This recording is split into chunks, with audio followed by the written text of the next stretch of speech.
Auto sales in August have seen a growth of 8%, which is below expectations. The growth in pre-COVID period was about 15%. India's automobile dealers have blamed price hikes in the monsoon as one of the reasons that has restricted consumer sentiment. But there has been a silver lining. Passenger vehicles have seen a 41% growth compared to the pre-COVID period. Commercial vehicles have seen a 6% growth, but sales of two-wheelers, three-wheelers and tractors have seen a decline in growth.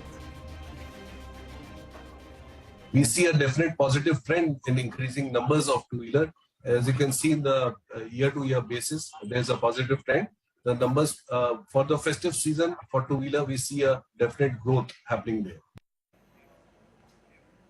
And there's more from the auto space. TVS Motor has unveiled two new models in its Apache range of motorcycles, named Apache RTR 160 and Apache RTR 180. Both models have been upgraded with more power, new design and connected tech. The price for the RTR 160 starts from over 1.17 lakh rupees, while the Apache RTR 180 has a starting price of 1.31 lakh rupees. The government remains upbeat about its transition to green energy despite the challenges. Private players have called for more incentives to boost green hydrogen production and have also pitched for a PLI scheme to manufacture electrolyzers. Abhimanyu Sharma reports from the first EU-India Green Hydrogen Forum. The G20 summit in Bali witnessed discussions on energy transition and its associated challenges, while outlining the government's priority on ensuring affordable access to energy for all and securing supply chains. Power Minister R.K. Singh told CNBC-TV18 about the government's initiatives in the field of offshore wind energy. We worked out the parameters for bids for offshore, what we shall charge. Insofar as lease rent for ocean floor, etc. are concerned. So we're keeping the charges very low, just about $1,200 per square kilometer per year or something like that. And we shall collect the electricity from offshore pooling stations. We'll collect it from there and transfer. Even as the government is promoting use of renewable energy, private players in the sector are engaging in production of ammonia for forward integration. Private players in the renewable energy sector are also seeking government incentives on hydrogen products as well as a PLI scheme on the production of electrolyzers. Almost 1,000 gigawatt capacity of electrolyzers are required, where today worldwide the capacity is not more than 1 gigawatt. India has a great opportunity to produce the electrolyzer, particular PAM technology and AEM technology. So there is a best part. So we are requesting government to come out with the scheme of the PLI for the manufacture of electrolyzers in India. Now we are requesting our government to come out $1 per kg on a hydrogen incentive. That will be the great initiative to accelerate the productions. We are now trying to set up several mega scale projects, and the business model we want to do is very simple: produce hydrogen or ammonia, which is a forward integration of hydrogen at locations where you can produce at the cheapest, find markets where you can get economical prices. So that's the model we are doing, and we are setting up multiple projects. Our aim is to have at least 10 million tons of green ammonia by 2030. And on to the big overnight development. Apple launched a slew of new products at an event last night. The highlight was the latest version of its iPhone 14 and its 4 variants. The tech giant has not hiked prices for the US market. Arjun Karpal has the details.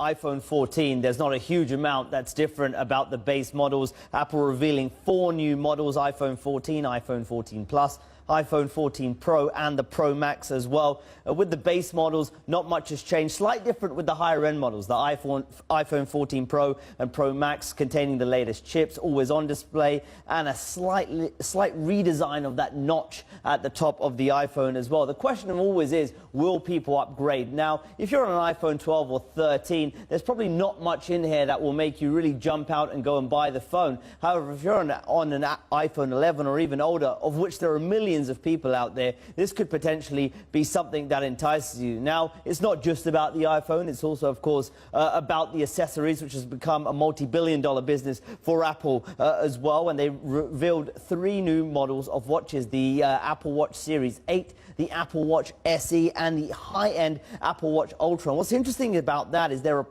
deploying a strategy they've used on the iPhone. Several different price points and several different models with different specs, starting from around $249 up to a starting price of $799. So when you look at that, you're seeing Apple is trying to target the lower end of the market, the consumer who just wants to dabble in smartwatches, up to those who really want to use it for sports and other activities as well. Now on to pricing and demand, because this, of course, was really all about very closely watched for the launch as well. No price change for the iPhones in the US, but Apple did hike the price in a number of international markets here, including the UK, Australia, Japan, and India as well. Interestingly, the company did not raise the price of the iPhones in China. Arjun, many thanks for joining us. And before we wrap, known as one of the top tourist destinations, Switzerland's tourism sector is still struggling to recover from the impact of the pandemic. The head of the Switzerland Tourism Board told CNBC-TV18 that the country's long-haul tourism recovery is still halfway as compared with the pre-COVID levels, while domestic tourism has picked up. Overnight tourist arrival is still lower. No, it hasn't yet. The tourism is always hit very fast and very hard, and it takes a couple of years to actually recover from the impact. And we are now still down in overnights. We are counting our tourism success in overnights. Although domestic tourism has picked up and has damped a little bit the impact, but long haul, we are still halfway where we were prior to the pandemic. So there's a long way back. Talking about the Indian market, which are the key segments in focus?